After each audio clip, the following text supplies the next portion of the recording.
à toutes et à tous et bienvenue dans votre nouveau rendez-vous quotidien Smart Éducation, un magazine dédié à la formation, aux nouveaux métiers, aux nouvelles pédagogies.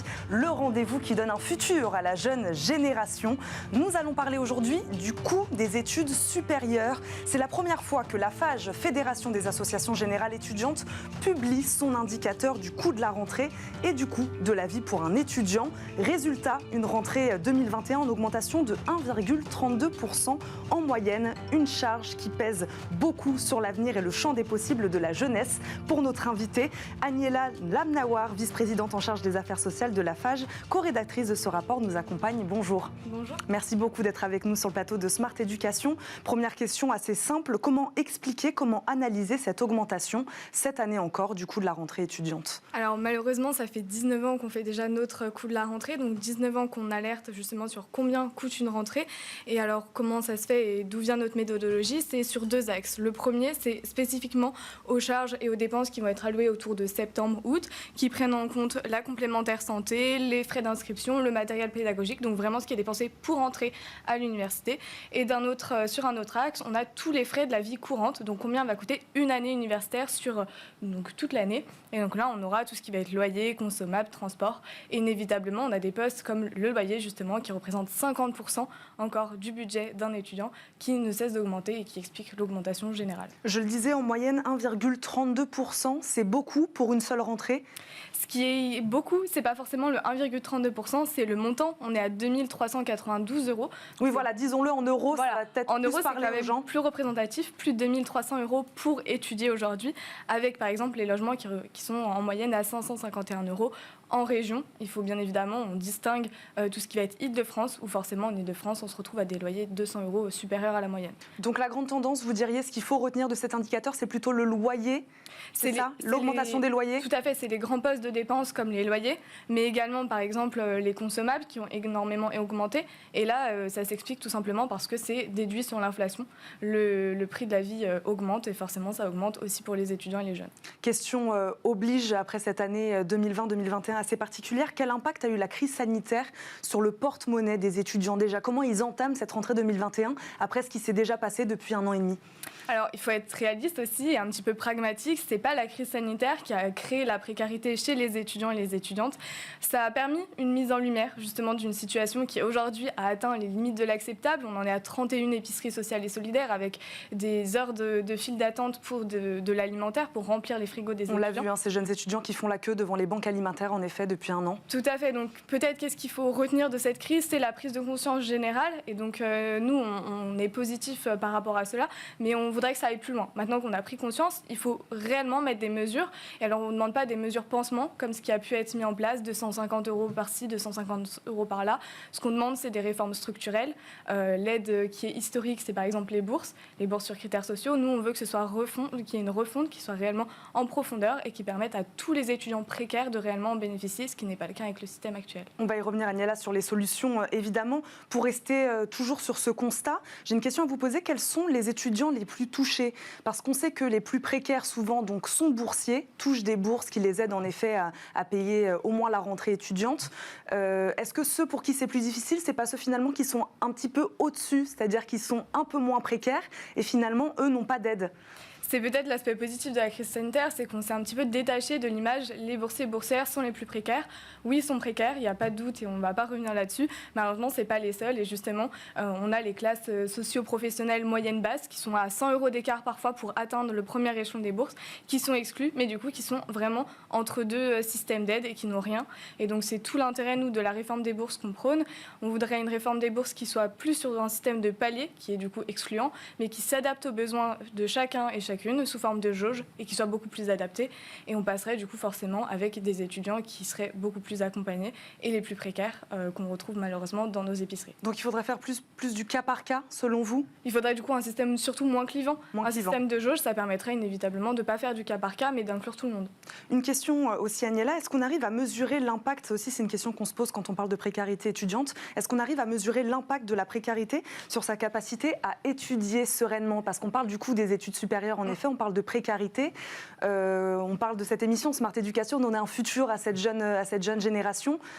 le coût financier a un impact sur sa capacité à étudier? Un chiffre, je pense, qui est très parlant, c'est 46% des étudiants et des étudiantes se salarient au long de leur cursus. Et la plupart du temps, c'est ce qu'on appelle des emplois alimentaires. Donc les emplois alimentaires, c'est des emplois pour remplir le frigo. Et malheureusement, nous, on déplore d'en arriver là, on déplore qu'il y ait autant d'étudiants. Par contre, on ne bannit pas le salariat, c'est-à-dire que sa forme actuelle n'est pas forcément la meilleure, n'est pas bonne quand il s'agit d'une concurrence entre les heures de travail et les heures d'études. Mais par contre, un salariat qui permettrait de valoriser les compétences, où c'est pas donc par nécessité, mais vraiment pour enrichir son expérience, nous, c'est quelque chose sur lequel on aimerait que les politiques se saisissent et valorise ce genre de salariat et du coup trouve inévitablement des solutions pour éviter qu'on en arrive à du salariat alimentaire. Les politiques et les entreprises aussi, qui doivent peut-être aussi chercher à s'adapter justement à ces étudiants qui ont un emploi du temps de leur côté. Au final, la jeunesse, ça touche tout le monde, donc tout le monde est actrice dans cette problématique et dans cette thématique. Donc c'est également les universités pour accompagner tout ce qui va être régime spécifique d'études, mais c'est également du coup forcément les politiques, parce que si on en arrive à du salariat alimentaire, c'est que inévitablement, financièrement, ça ne suit pas derrière. Et d'ailleurs, justement, sur le coût de la rentrée, ce qu'on demande cette année spécifiquement, alors on le demande dans l'urgence de la crise sanitaire, mais on ne veut pas que ce soit uniquement après la crise sanitaire, c'est une allocation de rentrée étudiante. Sous quelle forme alors ? Tout simplement comme l'allocation de rentrée scolaire. Simplement, on ne sait pas pourquoi ça s'arrête à 18 ans, alors qu'on le voit, 2 392 €, les dépenses ne s'arrêtent pas juste au lycée. Et donc, on demanderait une aide financière pour tout le monde, puisqu'on a pu le voir, le système de bourse, malheureusement, ne permet pas de prendre tout le monde. Donc, pour tout le monde, à la hauteur de 275 €, qui couvrirait au minima les frais d'inscription et la CVEC, ce qui est obligatoire pour entrer à l'université aujourd'hui. On va continuer, Agnella, à parler en effet du rôle de l'État et peut-être des mesures qu'il devrait prendre pour améliorer ça. Comment vous les accompagnez, ces étudiants, avec la FAGE ? Qu'est-ce que vous pouvez faire ? Justement, toute la pertinence aussi de notre coût de la rentrée, déjà, au-delà que ça fasse presque 20 ans qu'on le publie, c'est aussi qu'on peut le retranscrire au niveau de nos épiceries. Donc on a des épiceries sociales et solidaires qui sont Agorae, qui permettent à la fois donc, d'offrir de la... Étendues sur tout le territoire français ? Tout à fait, on en a 31 sur l'ensemble du territoire, qui permettent du coup d'offrir de la tarification alimentaire aux étudiants et étudiantes. On retrouve aussi, on en parle très peu, mais tous les étudiants internationaux, malheureusement, qui sont aussi très présents dans nos épiceries, qu'on accompagne, donc que ce soit sur de l'aide ou de la défense des droits aussi, avec la barrière de la langue, tout ça, c'est tout un travail. Et on a aussi une mailing, donc s'il y a des étudiants ou des jeunes qui nous écoutent, qui s'appelle mesdroits@fage.org, où il ne faut vraiment pas hésiter à poser toute question. Donc l'entièreté du réseau de la FAGE est disponible pour ça, et donc on se répartit en fonction des spécialités, et pour répondre au mieux ou rediriger vers les professionnels. Agnella, aussi loin que je m'en souvienne, on a toujours parlé en tout cas de précarité étudiante. Qu'est-ce qui a manqué selon vous ces dernières années pour soutenir la jeunesse ? De vraies réformes structurelles, c'est ce que vous disiez tout à l'heure, en fait, c'est ça ? Les bourses le montrent bien, mais on peut avoir aussi la problématique du logement. 50%, encore, je le répète, du budget alloué pour le logement, ça va être une politique malheureusement de jeunesse qui a été longtemps délaissée, où on en parlait très peu. Et finalement, si on revient à pas si loin, les élections municipales et régionales qu'on a eues très récemment le montraient bien. Il y avait très peu de propositions vraiment directes auprès des étudiants et des étudiantes, alors que ça régit au niveau des universités. Donc après, on s'étonne un petit peu aussi de l'abstention, mais il faut aussi remettre dans son contexte, c'est-à-dire que les étudiants... S'il n'y a pas de proposition pour les étudiants ? Déjà se nourrir, et s'il n'y a pas de proposition concrète qui les concerne, c'est compliqué de s'impliquer.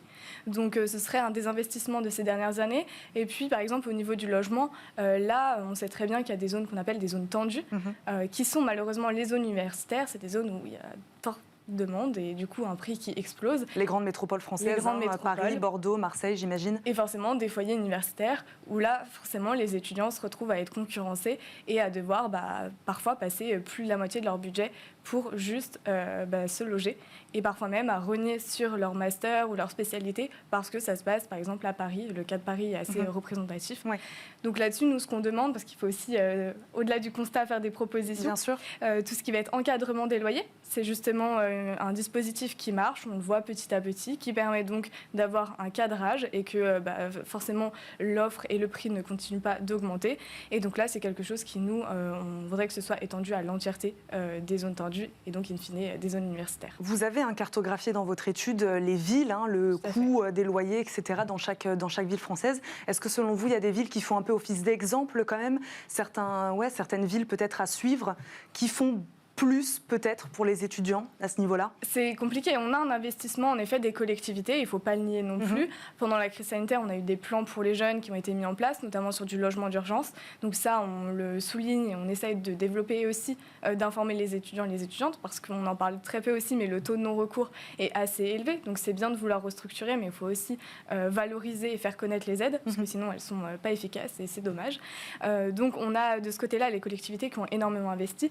Malheureusement, ça c'est une politique plus générale au niveau du logement. Déjà, on a le problème sociétal du mal logement et forcément ça se répercute sur des étudiants qui sont un gros secteur dans le logement. Je voulais y revenir, vous distinguez donc deux coûts, c'est ce que vous disiez, celui de la rentrée et celui de la vie étudiante. Quelles aides sont à ce jour disponibles concernant ces deux charges? C'est tout l'intérêt de notre allocation rentrée étudiante justement, c'est-à-dire que par exemple sur la vie courante, on a les bourses et c'est pour ça que là on voulait travailler là-dessus et faire en sorte que ce soit efficient. Le système boursier n'a pas beaucoup changé finalement en quelques années. En fait, la réforme des bourses tant attendue date de 2017. Depuis 2017, malheureusement on l'attend, elle avait été annoncée puis réaffirmée par le président de la République quand la FAGE l'a rencontré en mai. Et malheureusement, on est toujours dans l'attente. Et derrière, c'est des étudiants et des étudiantes, au-delà d'avoir la satisfaction d'avoir une réforme des bourses. Donc, on a cette problématique-là. Sur les aides qu'on peut avoir, il y a des aides aujourd'hui d'urgence, des aides spécifiques qui existent justement. Quand on ne peut pas avoir la bourse sur critères sociaux, on peut demander une aide spécifique d'allocation annuelle qui est à peu près l'équivalent financièrement. Et donc, c'est une autre aide. Malheureusement, pareil, le taux de non-recours est très élevé parce que très peu de connaissances et qu'on a aussi un problème de redirection et d'accompagnement social des étudiants et des étudiantes. Et cet accompagnement, c'est vous qui le faites. Une dernière question, Agnella. Est-ce que vous avez l'impression qu'il y a une responsabilité qui incombe aujourd'hui beaucoup aux associations étudiantes, malheureusement, une charge, une responsabilité que l'État devrait peut-être un peu plus prendre? Tout à fait. Peut-être pour faire un point sur qu'est-ce que la FAGE. La FAGE, c'est un énorme réseau. C'est la première organisation représentative des étudiants de par les élections étudiantes dans tous les conseils, CROUS ou centraux. Et on est structuré sous forme de fédération de filières. Donc, par exemple, les étudiants qui vont être en médecine vont être attachés à la fédération de médecine. Et on a aussi des fédérations de territoire, avec lesquelles, du coup, le coût de la rentrée est aussi très impactant. Et donc, ce double maillage et ce double accompagnement permet aujourd'hui de réellement trouver des solutions et d'être fort en proposition. Malheureusement, on a de plus en plus d'étudiants comme moi, par exemple, qui prennent des années de césure, qui prennent des interruptions de formation, des bénévoles pour faire votre travail associatif, qui vont aller dans les agorae, qui vont défendre. Alors, c'est très très chouette, c'est une très bonne expérience et il faut justement s'aider. En tout cas, c'est toutes les valeurs de la FAGE entre pairs.